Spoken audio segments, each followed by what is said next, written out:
Tu te poses des questions sur ton futur métier? Reste avec nous quelques minutes, parce que ce que tu vas voir, ça pourrait bien bousculer tes idées. On y va? Imagine un instant. Et si le métier qui te correspondait vraiment, eh bien, ce n'était pas du tout celui auquel tu penses aujourd'hui? Un truc un peu secret, loin des sentiers battus, mais à la fois créatif, concret et carrément high-tech. Ok, regarde bien ça. Une pièce de fusée, une prothèse médicale, un moteur de voiture de course et une montre de luxe. À première vue, aucun rapport, on est d'accord? Et pourtant, ils ont tous un point commun, un secret de fabrication qui les relie. Ce secret, c'est la forge. Alors attention, oublie tout de suite l'image du forgeron avec son marteau et son enclume. Ce qu'on va découvrir ensemble, c'est un univers de pure haute technologie qui se cache derrière ce mot un peu ancien. Allez, c'est parti, on plonge dans le secret de ces objets parfaits. La forge d'aujourd'hui, c'est une technique de pointe, le genre de truc qui permet de créer des pièces en métal ultra résistantes, vraiment au cœur de l'innovation. En gros, la forge, qu'est-ce que c'est?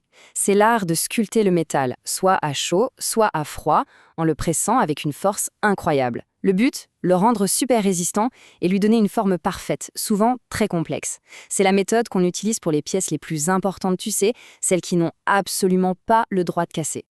Deuxième point, le métier. On va l'appeler l'archipel du métal. Parce que, et c'est super important, la personne qui sort d'un BTS Forge, ce n'est pas juste quelqu'un qui exécute. Non, c'est le cerveau derrière toute l'opération. Voilà, le truc à retenir, c'est ça. Le technicien supérieur en forge, ce n'est pas celui qui tape sur le métal. Non, c'est celui qui conçoit comment on va le transformer. Il n'est pas sur les machines, il est devant son ordinateur en train de définir toute la stratégie pour passer d'un simple bloc de métal à une pièce hyper complexe et parfaite. Pour que tu visualises bien son rôle, c'est facile. D'un côté, t'as l'ingénieur produit. Lui, il imagine la pièce et il dit « Voilà, j'ai besoin de ça ». Et de l'autre, t'as le technicien en forge. Il prend le plan et il répond « Ok, pas de problème. Et voilà exactement comment on va la fabriquer de la façon la plus efficace possible. » Tu vois? Il fait le lien entre l'idée et l'objet concret. C'est lui la passerelle. Et ces outils alors?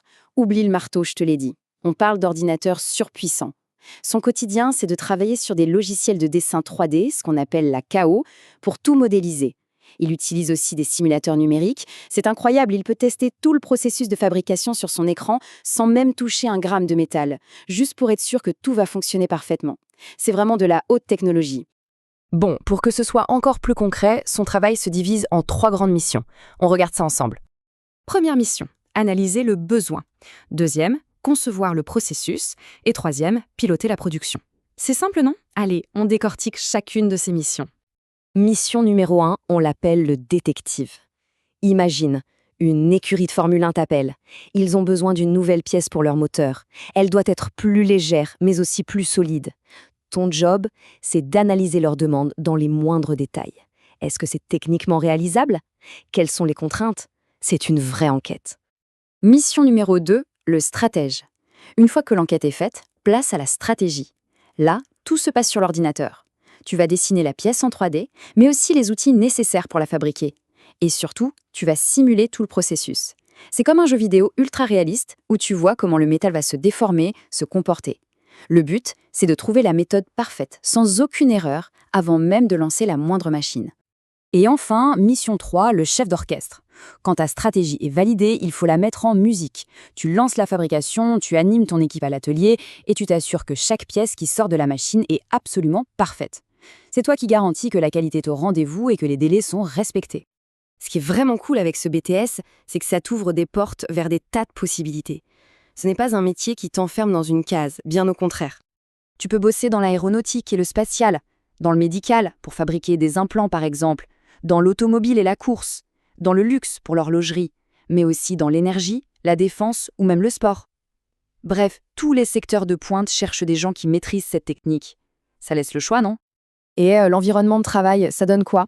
En gros, tu as 2 options. Soit tu vas dans une grande entreprise, et là, tu seras un expert dans une équipe sur des projets géants.